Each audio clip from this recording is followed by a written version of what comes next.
I'm a 47-year-old Iranian mother, raised Shia Muslim, a widow, and a seamstress who has spent her life near the sea. My son served in Iran's naval forces in the Strait of Hormuz. What happened during one mission forced me to confront questions I never allowed myself to ask, and it began with a desperate challenge. I whispered into the night, "If you grow up in Bandar Abbas, you don't learn the sea from books. You learn it from salt on your lips, from rust on your father's tools, from the way the wind changes tone when it turns dangerous.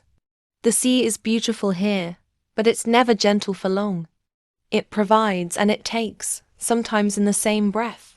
I was raised in a religious home. My mother taught me to recite prayers before I could write my own name. My father was not a cleric, but he lived by discipline, prayer on time, charity when we could, respect for elders, respect for God. After I married, I tried to build that same home for my son, Reza. His father died when Reza was young, and illness that moved faster than our money could. People told me, "Be strong, Mariam. God tests those he loves." I nodded, because that is what a respectable woman does. Inside, I was furious. I didn't know how to be strong without becoming stone. Reza grew up with the sea. He would run along the shoreline with other boys, shouting as if the waves could hear him. He was the kind of child who asked hard questions, early questions. Adults hate because they expose how fragile our answers are. Why does God let children lose their fathers? He asked me once. I remember the heat rising in my face. Not because he was disrespectful, but because he was right to ask. "I don't know," I said, then corrected myself because I felt guilty. "God knows." Reza looked at me like he could tell I was hiding behind that sentence. I was. When he turned 18, he announced he wanted to serve. In our region, military life is woven into many families' stories, whether you want it or not. Some serve for obligation, some for conviction, some because it opens doors, some because it closes others. Reza said he wanted purpose. He wanted to protect our waters. He talked about honor like it was something you could hold in your hands. I didn't argue. A mother arguing with a son who has already decided is like trying to stop a tide with a broom. Still, I cried in the bathroom so no one would hear. I had already lost one man I loved. I didn't think my heart could survive losing another. I tried to be the good mother, the good Muslim woman. I told myself prayer would calm me. I prayed. I fasted. I gave what little I could. But fear doesn't always listen to faith, even when you force your lips to say the right words. At night, when the city quieted, fear sat beside me like an uninvited guest. Reza was assigned to naval duties that often passed through or near the Strait of Hormuz. People outside this region speak of it like a headline. Shipping lanes, geopolitics, oil, confrontation. To us, it's the narrow throat of the sea, where traffic and tension squeeze together. Even when there is no crisis, it feels like one is waiting nearby. Reza didn't tell me much. He knew mothers turn details into nightmares. He would call when he could, his voice careful and cheerful. "Mamain, I'm fine," he would say. "Eat enough," I'd reply. "Don't act bravely in front of men who want to prove something." He'd laugh. "You think I'm a child?" "You will always be my child," I'd say, and he would go quiet for a second, like he felt the weight of that truth. Around this time, something strange happened in my life, small, almost forgettable, but it became the seed of everything later. An Armenian Christian woman lived 2 streets from me. Her name was Anahit. She was older than me, with a calm face and a way of speaking that never sounded rushed. We weren't close, but we greeted each other. One day I helped her carry groceries and she invited me in for tea. Her house smelled like bread and some sweet cinnamon, maybe. On her wall was a picture that made me uncomfortable at first. A man with kind eyes, painted in soft colors.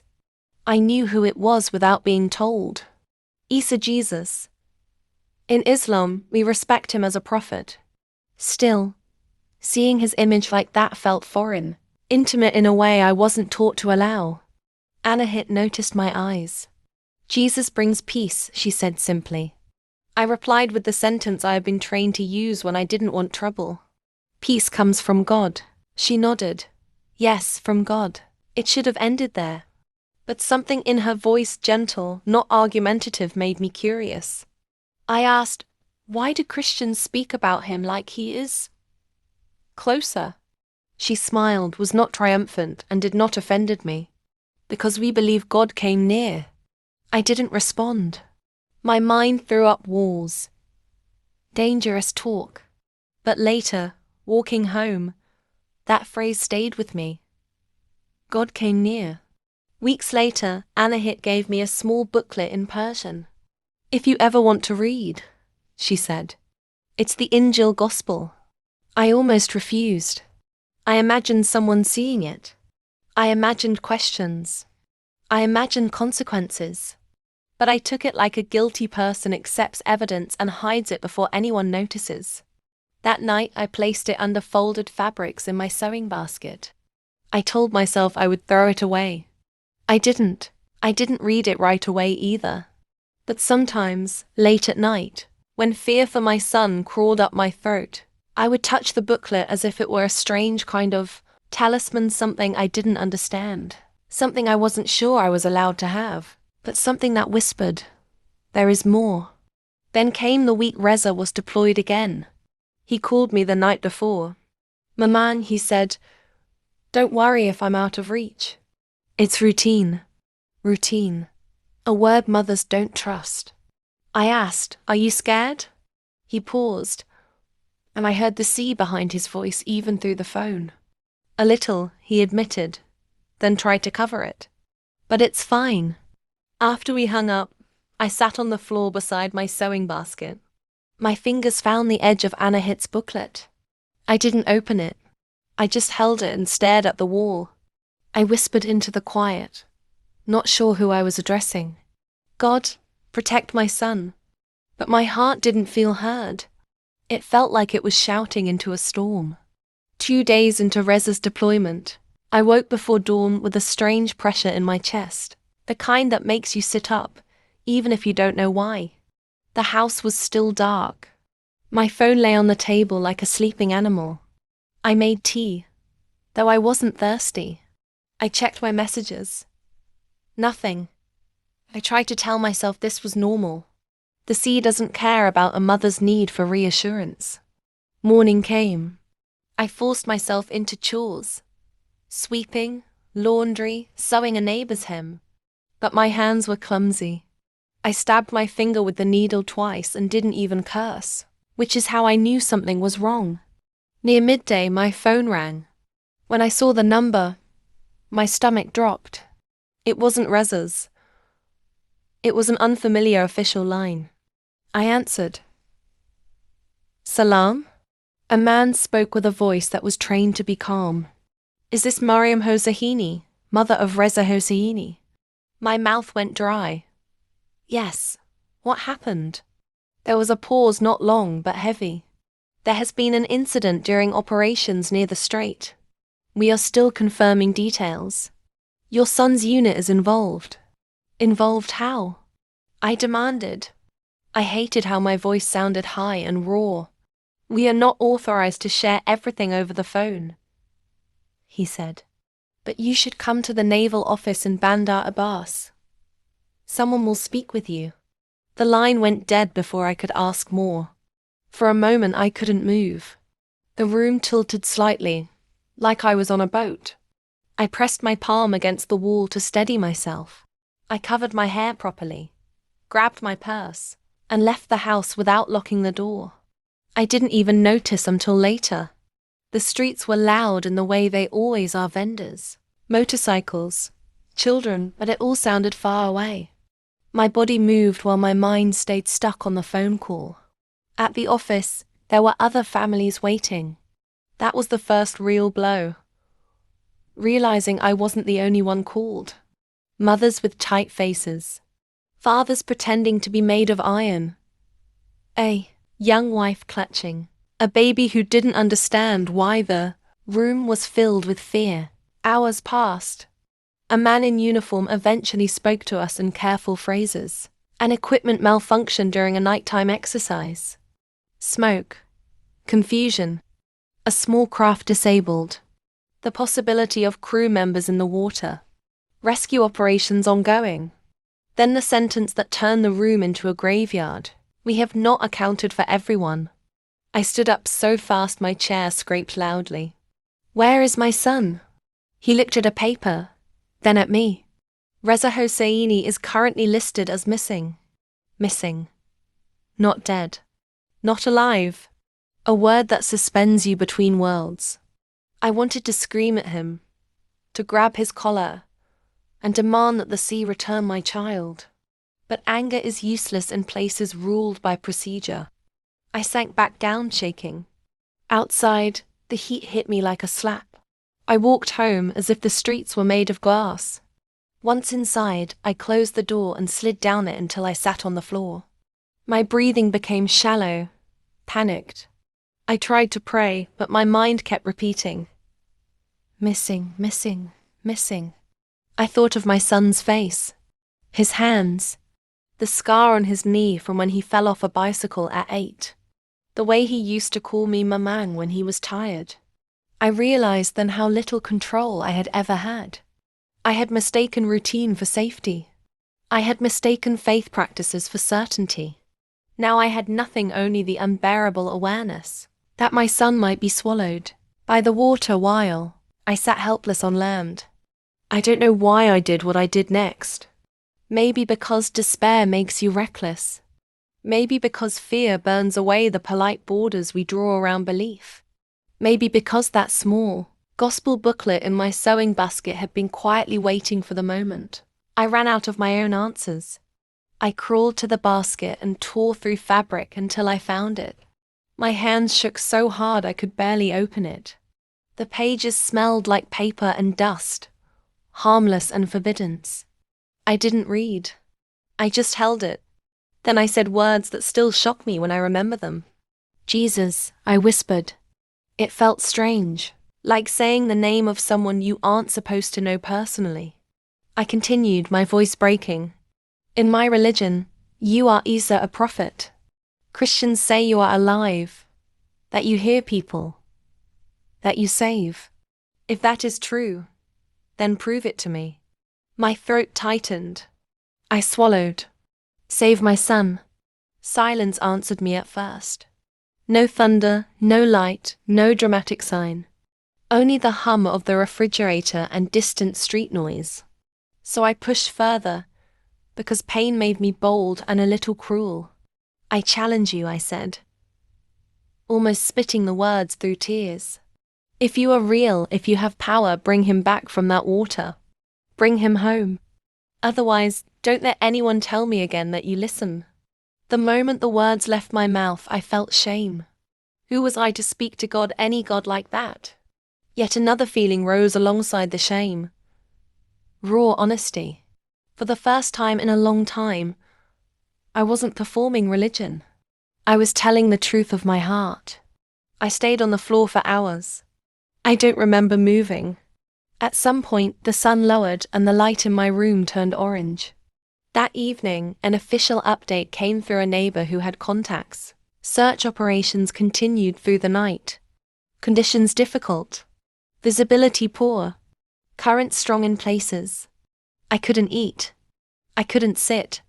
I paced until my feet hurt, then sat again and stared at the booklet like it might speak. Near midnight, I finally collapsed on my bed, still wearing my clothes. The gospel pressed against my chest like a desperate child holding a toy in the dark. I whispered again, softer this time, less like a challenge and more like surrender. Jesus, if you are there, don't let him die alone. I dreamed, but it didn't feel like my usual dreams, those messy, confused movies the mind plays. This was clear, almost sharp. In the dream, I stood on a shoreline that looked like ours, but cleaner, brighter. The air was cool. The water wasn't threatening. It breathed like a living thing at peace. A man stood a few steps away, facing the sea. I couldn't see his face at first, only his outline against the light. He turned, and I saw eyes that held something I can't describe without, sounding foolish sadness and authority, gentleness and strength, like a doctor who knows your sickness and already carries the cure. He spoke my name, Mariam. My body trembled in the dream. Who are you? His voice didn't push. It invited. Do not be afraid. I wanted to demand proof, to repeat my challenge, but the anger I carried dissolved like salt in water. I felt exposed every fear, every bitter thought, every desperate prayer I'd spoken for years. I managed to ask only one thing. My son. Where is my son? The man looked toward the sea again, then back to me. I am with him. I woke up gasping, my face wet with tears. The room was dark. The clock read 3:17 a.m. My hands clutched the gospel booklet so tightly my knuckles hurt. I sat up, listening. Nothing. No voice. No footsteps. Just the night. That something had changed inside me. The fear was still there, how could it not be? Yet beneath it was an unfamiliar steadiness, like a hand placed gently on my shaking shoulder. I went to the kitchen and drank water. My heart beat hard, but not with panic, more like expectation. I didn't know what to do with that feeling. At sunrise, my phone rang again. This time it was an official number I recognized from the day before. I answered so quickly I nearly dropped the phone. The same calm voice said, Mariam Hosseini. Yes, I said, barely able to breathe. We have news, he said. Your son has been found alive. For a moment I couldn't understand the words, found, alive, my brain refused to accept them together. Say it again, I demanded. Your son is alive, he repeated. He has been recovered and is receiving medical evaluation. He is weak, dehydrated, but stable. A sound came out of me that wasn't a word. It was like my soul breaking open. I sank onto the kitchen floor again, but this time it wasn't because I was collapsing. It was because my legs couldn't hold what my heart was carrying. I pressed my forehead to the tile and cried until my throat hurt. Over the next few hours, details came in fragments. There had been an engine fire on a small vessel during operations. Smoke filled compartments quickly. In the confusion and emergency response, some personnel entered the water with flotation devices. A rescue effort expanded as the hours passed. Eventually, my son was located alive after drifting for an extended period. I won't pretend I understood every technical detail. I'm not a sailor. What mattered was this.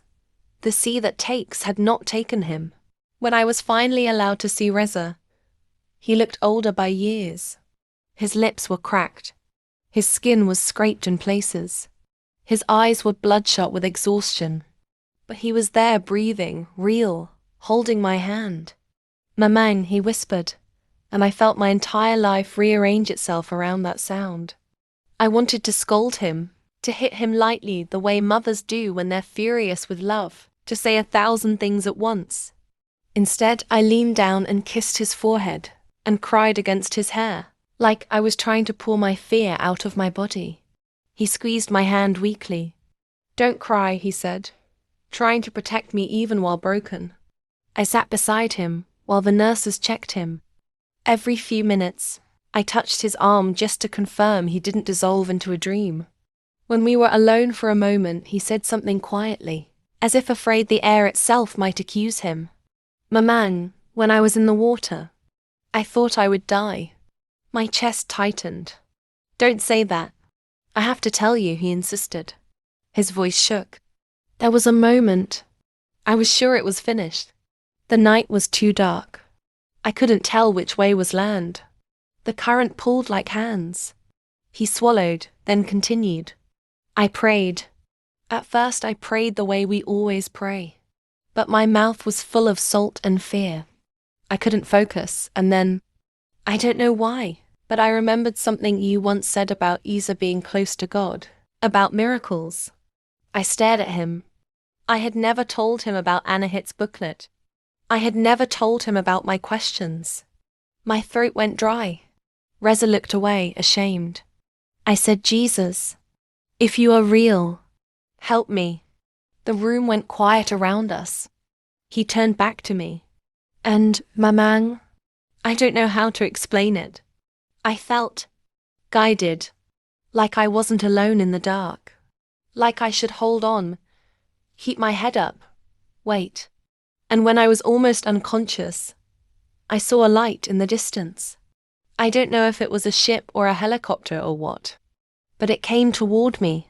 He shut his eyes, tears leaking from the corners.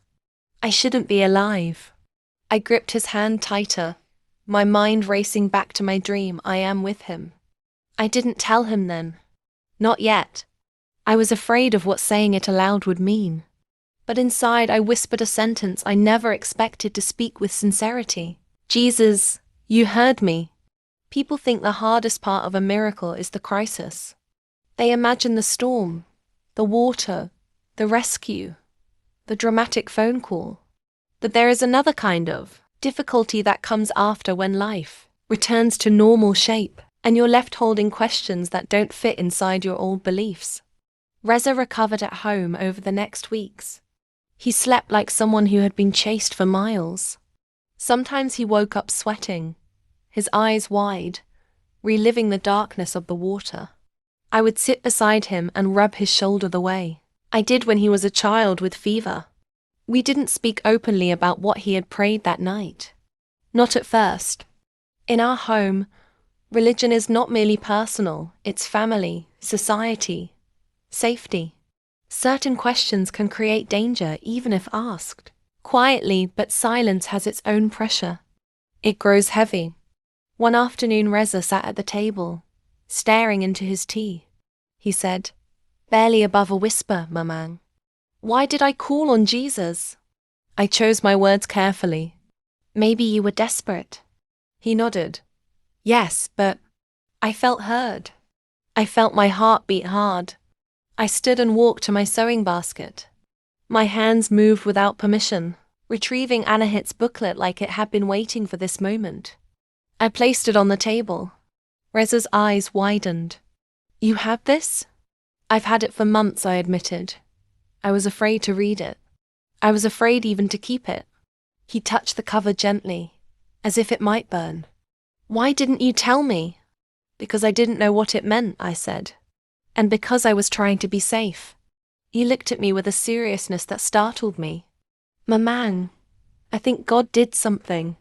That night, after Reza went to bed, I opened the booklet for the first time and read until my eyes blurred. I read words attributed to Jesus about fear, about peace, about life. I don't want to pretend I understood everything. Some passages confused me. Some made me uncomfortable. But other lines felt like they were written for the exact kind of terror I had lived with for years. What unsettled me most wasn't an intellectual argument. It was the person of Jesus on the page, his tenderness toward the suffering, his sharpness toward hypocrisy, his calm authority. He didn't sound like a distant teacher. He sounded like someone who knew the human heart from the inside. I didn't stop being Muslim overnight. I didn't wake up and reject my whole life. It was slower and more painful than that, like walking out of a house that has been your shelter, even if you suspect the foundation is cracked. I went to see Anahit. When she opened her door, she looked at my face and knew immediately that something had happened. She didn't ask for gossip. She simply invited me in. I told her about the incident, about my challenge, about my dream, about my son being found alive, about what Reza had prayed for. Anahit listened with tears in her eyes, her hands folded as if she was holding my story with care. When I finished, she said softly, Jesus hears the desperate. He is not offended by your honesty. But what does it mean? I asked, frustrated. Why would he answer me? I'm not Christian. I didn't even believe the way you believe. She said something that made my throat tighten. Maybe you were closer than you thought. Maybe you were seeking. I hated that she might be right. Over the following months, I lived with a double reality. Outwardly, I remained what my community expected: a respectable Muslim widow, a mother proud of her son's service, a woman who didn't cause trouble. I attended family gatherings. I recited familiar prayers. I kept my head down. Inwardly, something else grew quiet, stubborn, a desire to know Jesus, not as a topic, but as the one who seemed to have stepped into my darkest night and answered. Reza began asking questions too, though he was careful. He couldn't risk talking to the wrong person. In his world, suspicion can ruin lives quickly. So our conversations stayed within our walls, late at night, voices low. One evening he said, "Mamang, when I was drifting, there was a moment I thought I saw someone." "What do you mean?" I asked. He hesitated. "A figure. Not clearly. Like light shaped as a person. I thought it was my brain dying. But it felt kind, not frightening." My breath caught. I remembered the eyes in my dream. I asked, "Do you think it was Jesus?" Reza didn't answer immediately. Then he said, "I don't know. But I know I'm alive." I began to pray differently. Not abandoning the language I knew, but shifting it, speaking to God as if he were nearer than I'd ever dared to believe. And sometimes, when I was alone, I whispered, "Jesus, if you truly are who you say you are, show me. Teach me." I didn't want drama anymore. I didn't want proof that would impress strangers. I wanted truth that could hold my life together. The miracle had saved my son's body. Now something else was happening, something I couldn't explain to anyone safely. It was as if my soul was being rescued too. If you expect this chapter to end with applause and easy certainty, it won't. Real life doesn't wrap itself neatly around a testimony, especially not where I live. After the incident, people called my son lucky. Some said, God wanted to show his mercy.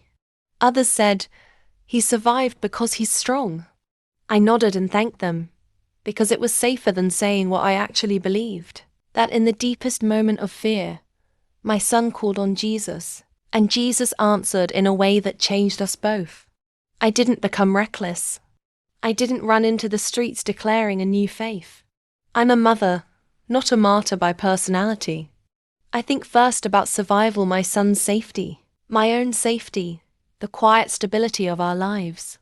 But even careful people are changed by truth. Over time I began reading more. Anahit connected me to a Persian language audio, Bible and sermons I could listen to privately.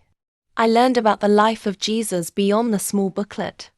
I learned what Christians mean when they say good news not as propaganda, but as a message that God's love is not earned by fear.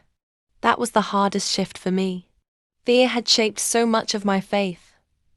Fear of punishment, fear of being wrong, fear of shame, fear of what people would do to you if you stepped outside the lines.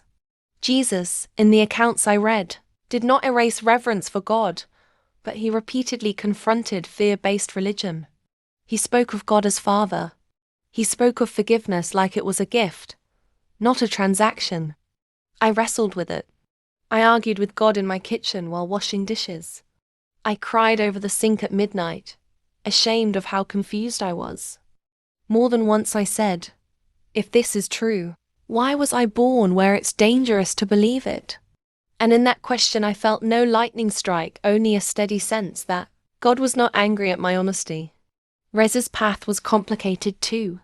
He returned to duty eventually, but something in him was quieter. He wasn't less brave. He was less arrogant. Near death strips the performance off a man and leaves the real one. One night he told me, Mamang, I can't pretend nothing happened. What do you mean? I asked. He looked at me with tired eyes. When I'm at sea now, I pray. And I feel like Jesus is listening. I swallowed hard. Be careful, my son. I know, he said. But I can't unknown what I know. That sentence became our shared burden and our shared gift. My greatest fear was that our secret would leak into the wrong ears. Not because I wanted to live a lie forever, but because I didn't want the truth to cost my son his life or freedom. So we made boundaries. We didn't speak of it on phones. We didn't write about it in messages. We didn't confide in relatives. Still, faith has a way of pressing outward. It changes how you live. It makes you softer where you used to be hard. It makes you refuse small cruelties you once accepted. My sister once said to me, "Suspicious, you seem calmer. What are you doing?" I almost lied automatically. Then I said something that was true but safe. "I'm learning to trust God." It wasn't the whole truth, but it wasn't a lie. The moment I understood that this story needed to be told at least, anonymously came during another scare. Months after Reza returned to duty, there was a minor incident, a mechanical issue that forced an early return. It wasn't life-threatening, but when I heard the news, my body reacted as if the first crisis were happening again. My hands shook. My breath shortened. Trauma doesn't ask permission. I went into my room, closed the door, and whispered, "Jesus, I can't live like this. I can't be a mother made only of fear." In that moment, something simple happened. My panic eased. Not instantly, not magically, but like a knot loosening. And I realized this was as much a miracle as the rescue. Peace entering a place where peace had never stayed long. So here is what I can say to you, the listener, without endangering my son. I was a Muslim woman who believed Jesus was only a prophet in a distant religious story. Then I watched the sea nearly take my son, and in desperation the first challenged Jesus to prove himself. That challenge was not polite. It was not theologically correct. It was not brave. It was raw. And yet my son came back alive. And more than that, both of us began to change from the inside. I am not telling you to hate anyone. I am not telling you to insult anyone's faith. I am telling you what happened to me. In the most helpless night of my life, I reached toward Jesus, and I was answered with life, with mercy, and with a peace I did not earn. If you are listening, and you feel trapped between fear and questions, especially if those questions are dangerous, where you live, then you understand why I tell this carefully. But I tell it anyway, because silence is its own prison. My name is Mariam. I live in Iran. I love my son. And I will never again say Jesus is distant, because in the Strait of Hormuz, when I had nothing left but a mother's desperation, he came near.